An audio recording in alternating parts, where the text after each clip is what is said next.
je suis Alizéa, animatrice nature et je te souhaite la bienvenue dans Histoire au poil, le podcast au cœur du vivant. Mercredi, c'était la fête des couleurs avec Oriflamme, le faisan doré. Et aujourd'hui, je te propose qu'on parle un peu plus de cette espèce. Derrière chaque empreinte, chaque regard, il y a une vie à découvrir. Aujourd'hui, c'est le portrait du faisan doré. Avec ses couleurs flamboyantes, son port majestueux et son allure presque irréelle, il incarne une autre facette de la nature, celle du spectacle, de la séduction, même de l'exubérance.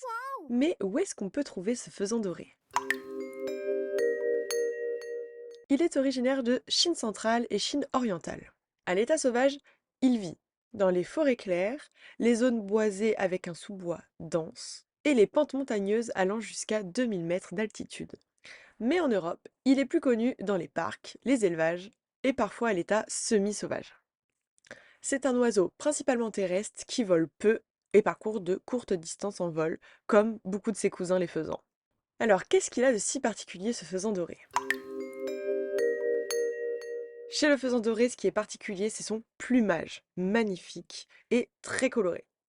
Mais seulement chez le mâle, parce que vous allez voir que chez la femelle, c'est complètement différent. D'ailleurs, cette différence physique entre mâle et femelle, on appelle ça le dimorphisme sexuel, qu'on peut retrouver chez beaucoup d'autres espèces, comme chez les oiseaux le canard colvert, l'autruche, ou chez les mammifères, par exemple le lion ou le cerf. D'ailleurs, j'ai fait un portrait sur le cerf, va voir.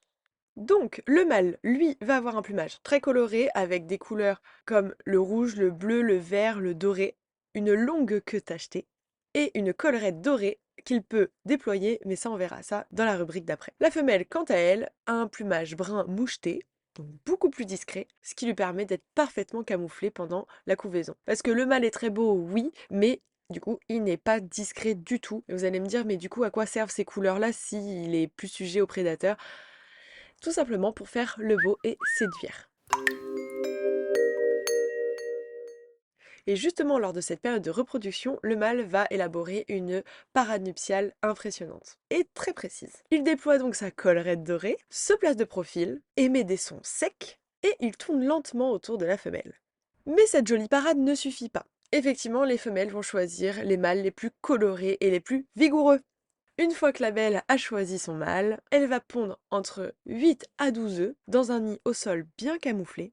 L'incubation va durer entre 20 et 25 jours. Et les poussins sont nidifuges. Ça veut dire que quand ils naissent, ils ont déjà des plumes, les yeux ouverts et sont très autonomes, peuvent sortir et se déplacer du nid, suivre leur mère pour s'alimenter et se débrouiller tout seuls. D'ailleurs, en parlant d'alimentation, qu'est-ce que ça mange le faisan doré?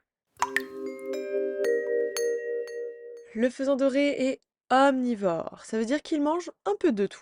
Par exemple, des graines, des baies, des jeunes pousses de végétaux, des insectes, des vers et même parfois des invertébrés. En fait, il passe beaucoup de son temps dans la journée au sol à farfouiller pour trouver de la nourriture.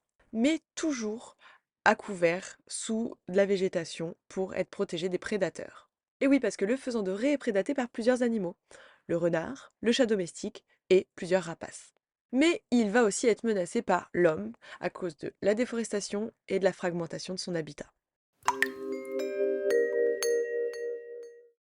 Voilà, on a fait un peu le tour du portrait du faisan doré, mais si tu as d'autres questions, n'hésite pas à les poser en commentaire, je me ferai une joie d'y répondre. Pour finir ce portrait, on va passer au quiz. La première question. D'où est originaire le faisan doré? De Chine, d'Europe ou d'Amérique? De Chine, et d'ailleurs plus précisément de Chine centrale et orientale. Deuxième question. Au niveau du régime alimentaire du faisan, est-ce qu'il est carnivore, granivore, omnivore? Il est omnivore, il mange de tout. Granivore, c'est manger des graines. Carnivore, manger de la viande. Et lui, il mange en fait un petit peu de tout. Et la troisième et dernière question. Nidifuge signifie reste au nid pendant longtemps. Vrai ou faux? C'est faux. Nidifuge, c'est tout le contraire. C'est des oisillons qui naissent, qui ont déjà la capacité d'être autonomes et de sortir du nid rapidement. Alors, t'as eu combien? Dis-moi ton score en commentaire. Pour conclure ce portrait, on pourrait dire que le faisan doré nous apprend quelque chose d'essentiel. Dans la nature, la beauté n'est jamais gratuite. Elle est un pari risqué, mais pour le coup, efficace concernant le faisan doré. Sur ce, je te remercie d'avoir écouté cet épisode, je te souhaite une belle journée ou une belle soirée, et si tu veux d'autres anecdotes de ce genre, suis-moi sur les réseaux, animée à Animatrice17, et en attendant, je te dis à mercredi pour le prochain conte sur un animal. À bientôt!